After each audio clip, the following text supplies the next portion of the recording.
À l'international ce matin, Margot est avec nous bien sûr, où l'on reparle de Vladimir Poutine étrangement absent.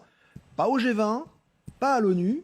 Que fait-il le président russe? Eh bien, Vladimir Poutine, c'est l'homme qui est là sans être là. C'est-à-dire qu'il se rend aujourd'hui à Erevan, en Arménie. Mais par contre, il ne va pas dans les grands sommets internationaux. Il choisit précisément là où il va, comme on le voit sur ces images. Tout le monde parle de lui. Mais depuis la chute de Kherson, eh bien, il s'isole de plus en plus. Mais du côté des Occidentaux, hors de question de passer à côté de l'opportunité de la chute de Kherson pour rouvrir le dialogue. Et celui qui compte bien s'imposer sur la scène internationale et dans ce conflit, eh bien, c'est Emmanuel Macron. Écoutez. Vous aviez dit que vous auriez le président Poutine après le G20. Est-ce que vous comptez avoir un contact direct avec lui et si oui, sur quoi? Je compte avoir un contact direct avec lui dans les prochains jours sur les sujets nucléaires civils du premier chef et de la centrale Zaporijia après les prochains échanges que nous aurons avec le directeur général de l'Agence internationale de l'énergie atomique et sur ces sujets.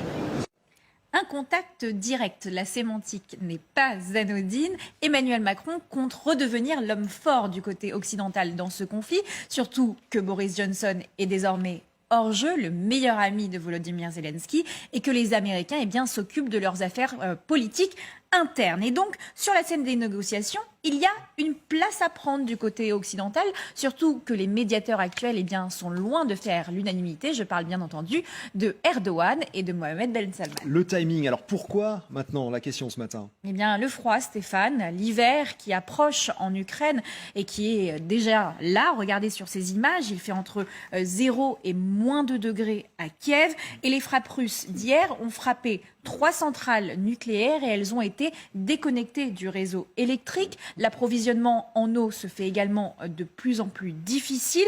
Et Volodymyr Zelensky a demandé hier une réunion d'urgence à l'ONU pour faire pression. Regardez ces mots. Le Kremlin veut transformer le froid de l'hiver en arme de destruction massive. L'urgence humanitaire se fait sentir et sans échange diplomatique direct avec Vladimir Poutine, ça va bel et bien s'empirer. Les échanges par communiqué interposés ne suffisent plus, c'est le cas de le dire. L'importance de la météo qui va ouvrir un nouveau chemin, peut-être un nouveau chapitre dans cette guerre et que l'on suivra évidemment comme tous les jours sur LCI. Y compris pour nous, hein. Rendez-vous au mois de janvier. Exactement. On écoutera Ange parce que si l'hiver est très froid, il y aura des tensions en matière d'approvisionnement.